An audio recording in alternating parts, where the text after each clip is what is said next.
The Chicago Bears fan base is once again caught in that mix of optimism and concern as the latest injury report brings both encouraging updates and some real areas of worry. When you glance at the list, a few names immediately stand out, and the implications for Week 2 against the Detroit Lions could be significant. Kyler Gordon, for instance, was listed as a did-not-practice participant, and even though this was during a walkthrough session, those estimates are usually close to reality. He has been battling a hamstring issue, and if this turns out to be even a mild strain, history shows that those usually cost a player at least a couple of weeks on the sideline. Gordon himself admitted that he felt his hamstring tightening up on Sunday, which makes it sound like this problem has lingered longer than anyone expected. For a defense that already struggled to stay healthy last year, losing Gordon again would be a blow, especially against an opponent with as many offensive weapons as Detroit. On the flip side, there are some players trending in a positive direction. Linebacker T.J. Edwards, who is unavailable in the opener, has now been listed as limited with his hamstring. That is a marked improvement from last week when he did not participate at all and was only able to do a light pregame workout on Monday night. If he continues to stack practices, his availability on Sunday becomes far more realistic, and the Bears' defense could absolutely use his presence in the middle. Jalen Johnson is another important piece, and the fact that he was a full participant despite still being tagged with both a groin and a calf issue is a very good sign. He warmed up extensively before the primetime matchup with Minnesota and looked close to being game-ready. With more conditioning work and back-to-back full practices, he seems on track to make his season debut, and that would give Chicago's secondary a major boost against a Lions team that loves to push the ball vertically. The backfield picture also has some intrigue. Roscoe Johnson, who has been nursing a foot issue, managed to practice in a limited capacity, which indicates progress. He could play a role this weekend, depending on how he responds over the next couple of days. Wide receiver DJ Moore and cornerback Josh Blackwell were also limited, but both appear to be improving. For Moore, being close to a full workload is particularly critical, since the offense has leaned heavily on him to stretch defenses and keep Caleb Williams from being forced to do everything himself. Moore has been used both as a receiver and even a gadget runner in Week 1. But if his groin holds up, the Bears will finally be able to unleash more of the passing attack they envisioned. One new and concerning name that appeared on the list is veteran defensive tackle Grady Jarrett. He did not practice with a knee issue, and while the team has not clarified whether this is soreness, a flare-up from his past ACL injury, or something more serious, it is never good news to see an anchor of the defensive front suddenly pop up on the report. Jarrett's toughness is unquestioned, but his age and recent injury history make this a situation worth monitoring closely. The Bears have tried to revamp their defensive line to create more pressure and stop the run, and losing Jarrett, even short-term, would test that depth. For now, it feels like a wait-and-see scenario, but any further missed practices would raise alarms. The storylines don't just stop with Chicago, though, because the Detroit Lions also have injury questions of their own heading into this divisional clash. Jack Campbell, their young and talented linebacker, surprisingly appeared with an ankle injury. Reports suggested that this is the first time Campbell has even shown up on an injury list since joining the Lions, which makes it noteworthy. If he cannot go or is limited, that significantly weakens Detroit's second level against both the run and short passing game. Another headline name is left tackle Taylor Decker, who missed practice with a shoulder injury. Offensive line health has already been an issue for Detroit, and if Decker, a key veteran who protects Jared Goff's blind side, is compromised, the Bears' defensive line could exploit that mismatch. Decker himself sounded optimistic when speaking to the media, hinting that he expects to suit up, but the official status later this week will tell the real story. What makes this matchup even more intriguing is that both teams enter Week 2 with very different questions to answer. For Chicago, the offense under Ben Johnson is still a work in progress. One of the glaring issues from the opening loss was the lack of a consistent ground game. Caleb Williams, in his debut, led the team in rushing yards with 58 on 6 scrambles, which cannot be the long-term formula for success. Williams showed his athleticism, but expecting a rookie quarterback to not only run the offense, but also lead it in rushing is unsustainable. DeAndre Swift carried the ball 17 times, but averaged just over 3 yards per attempt. DJ Moore was used creatively, but still under 3 yards per rush. The Bears as a whole finished as the least effective rushing offense in the entire league for Week 1, and that is not going to win many games. Ben Johnson himself admitted that he simply did not call enough runs. The Bears finished with fewer than 20 designed rushing attempts, and when you take away the quarterback scrambles, that number looks even smaller. Johnson went on record saying he needs to fix that balance, and the name that comes up in this conversation is rookie Kyle Monangai. Many fans were surprised that Monangai, who had earned praise for his vision and physical running style, did not receive a single carry in the opener. He was active, he caught an early pass, and then disappeared from the game plan. Johnson acknowledged that it was a mistake, stressing that Monangai deserves touches and that they must stay committed to the ground attack to give Williams relief and to open up the passing game. The concept of balance is something Johnson knows well from his days in Detroit. There, his offenses thrived when they could impose the run and force defenses to respect the play action. Abandoning the run game too early against Minnesota allowed the Vikings to focus almost exclusively on containing Caleb Williams, and while Williams held his own with flashes of brilliance, the lack of support around him was obvious. Teams like Minnesota kept pounding the run even when the yards per carry were unimpressive, and by the fourth quarter, those short gains became more significant chunks. That's the type of patience Chicago needs to adopt if they want to avoid falling into a one-dimensional trap. If Monangai is indeed given an expanded role, fans will be watching closely to see if he can provide the tough, between-the-tackles runs that keep the offense ahead of schedule. Swift remains the featured back, but when he struggles to break free, Chicago must have a change of pace to lean on. It doesn't mean Monangai should suddenly carry the ball 20 times, but even a handful of meaningful touches could change the rhythm of the offense. The hope is that Johnson follows through on his word, because the Bears cannot afford another week as the least efficient running team in football. Injury luck, offensive balance, and defensive health are all storylines converging into this Week 2 matchup, and the stakes feel high even though the season is just beginning. The Bears need to show progress, both in terms of execution and resilience, while the Lions, already facing questions on their offensive line and linebacker depth, will be trying to protect home field in a game that could shape the tone of the division race early in the year. When you think about what Chicago needs to do differently in Week 2, the first thing that comes to mind is how they handle Caleb Williams.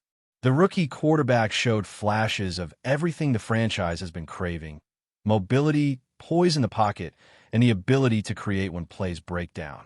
But he was also forced into situations where he had to do too much. A first game in the NFL is never easy, especially against a well-prepared Minnesota defense. And yet Williams still managed to keep his team in the fight. The issue is that if he continues to be the leading rusher and the one asked to bail out the offense on every drive, he will wear down quickly. The Bears drafted him to be the centerpiece of the franchise, not the entire offense by himself. That is why Ben Johnson's comments about committing more to the running game matter so much. A balanced approach not only protects the young quarterback, but also gives the entire offense rhythm and identity. Chicago's offensive line also has to take some ownership. In Week 1, the line struggled to create push-up front, and without consistent lanes, neither Swift nor Moore could do much on the ground. Pass protection held up in spurts, but even then Williams had to escape and improvise far too often. Going against Detroit, a team known for its physical defensive front, the Bears need to prove that they can at least hold their own in the trenches. If Taylor Decker is limited or sidelined for Detroit, it opens up an opportunity for Chicago's defense. But on the flip side, if the Bears' offensive line continues to struggle, Aiden Hutchinson and company could feast all afternoon. The margins in this game will come down to those battles up front. Defensively, the Bears have plenty to watch. The return of Jalen Johnson would change everything in the secondary. His presence allows Chicago to play more aggressive coverages and match up better against the Lions' wide receivers. Without him, the defense has to shift and rely on depth players who have not been as consistent. If Gordon cannot go, That is another blow, forcing backups into bigger roles. Detroit has a quarterback in Jared Goff who thrives when kept clean and given timing routes to hit, so the Bears' coverage must be sharp. But pressure is the equalizer. If Grady Jarrett can go, and if the defensive line can build on its solid performance from Week 1, then Chicago might disrupt Detroit's rhythm. That is why Jarrett's status is so critical. Even at this stage in his career, his ability to collapse the pocket and plug gaps makes life easier for everyone else. On the Lions' side, Jack Campbell's ankle situation is something to monitor closely. If he is compromised or absent, Detroit's defense loses a tackling machine and a leader in the middle. That opens up opportunities for Chicago to attack with short passes to backs and tight ends, testing whether the Lions can cover that part of the field effectively. Campbell has been the steady presence that keeps the defense organized, so his health will directly affect how much freedom Caleb Williams has to check down or use play action. There's also the question of Ben Johnson's play-calling philosophy. In Detroit, he built his reputation on creativity and balance, and Bears fans expected that same touch when he arrived in Chicago. Week 1 felt disjointed at times, with flashes of that creativity, but not the sustained identity. The challenge in Week 2 is to take those early designs and stretch them over 4 quarters. It is one thing to script a clever opening drive, but the true test is whether the Bears can adjust, stay balanced, and keep defenses guessing as the game wears on. Monangai could be the key here, because his physical running style offers a contrast to Swift's burst and Moore's gadget plays. If Johnson uses him to keep defenses honest, suddenly the play action becomes more dangerous, and Williams has time to survey the field. The Bears also must focus on finishing drives. Against Minnesota, too many possessions stalled in no man's land, where it was neither an easy field goal nor a safe punt. That kind of inconsistency is deadly in the NFL, especially against a team like Detroit that can score quickly. Sustaining drives, converting on 3rd down, and capitalizing in the red zone will be the real test of whether this offense is growing. The return of Edwards on defense and Johnson in the secondary will help, but ultimately the offense has to pull its weight. Another wrinkle is the upcoming schedule. Chicago knows that Week 3 brings the Dallas Cowboys to Soldier Field, and news out of Dallas suggests that cornerback Darren Bland could miss time with a foot injury. That is a break for the Bears in the near future, but it also raises the urgency to get a win now. Going into that matchup 1-1 instead of 0-2 changes the entire feel around the team. These early games matter not just for standings, but for confidence, and a young quarterback like Williams benefits enormously from building momentum. For Detroit, the motivation is clear. Protecting home field and starting strong in the division sets the tone for the rest of the year. If they're missing Decker or Campbell, they will have to adjust quickly because Chicago's defense, when healthy, can create problems. The Lions' offensive line depth will be tested, and Goff will need to get the ball out quickly to avoid pressure. That makes the return of Jalen Johnson even more important because it allows Chicago to trust its corners in man coverage and bring more blitzes to rattle Goff. Before we continue, don't forget to subscribe to our channel and give this video a like. Your support helps us keep bringing you the latest updates on our Chicago Bears. And don't be shy. Drop your thoughts on the news in the comments below. In a move that has sent shockwaves through the NFL landscape, sources are buzzing that the Chicago Bears have officially acquired star pass rusher Myles Garrett from the Cleveland Browns. While neither franchise has fully outlined the terms beyond the basics of the deal, insiders hint that the Bears may have parted with a combination of draft picks and young talent to land one of the league's most feared defensive forces. The rumor mill exploded late last night when cryptic social media posts and unverified insider reports began circulating, pointing toward Garrett's imminent arrival in Chicago. For Bears fans, the prospect of pairing Garrett with their existing defensive front is nothing short of tantalizing. Analysts suggest that his presence could instantly elevate the team's pass rush, making the Bears a legitimate contender in the NFC North and beyond. On the other hand, Cleveland's locker room is reportedly bracing for a period of adjustment. Garrett, a 3-time Pro Bowler known for his relentless pursuit and highlight reel plays, has been the centerpiece of the Browns' defense for years. His departure would not only leave a gaping hole on the field, but also spark intense debate over the franchise's long-term defensive strategy. Rumors suggest the Browns may be targeting future draft capital to rebuild their roster, although the exact package remains unclear. The timing of the trade is also generating chatter.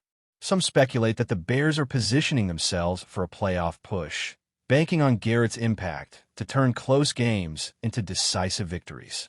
Others wonder if this move signals a broader front office strategy aimed at quickly transforming Chicago into a powerhouse, rather than rebuilding slowly. Fans and commentators alike are weighing the potential risks and rewards, with social media threads exploding with both excitement and skepticism.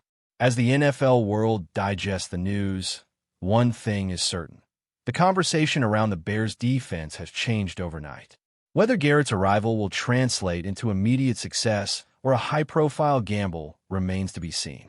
For now, the rumor is enough to set the city buzzing, as Chicago eagerly anticipates the next chapter in what could be one of the most talked-about acquisitions of the season. That's it for this update. If you enjoyed the video and want to stay updated with exclusive news about our Chicago Bears, be sure to subscribe to our channel and hit that like button. We can't wait to hear your thoughts in the comments. See you in the next video.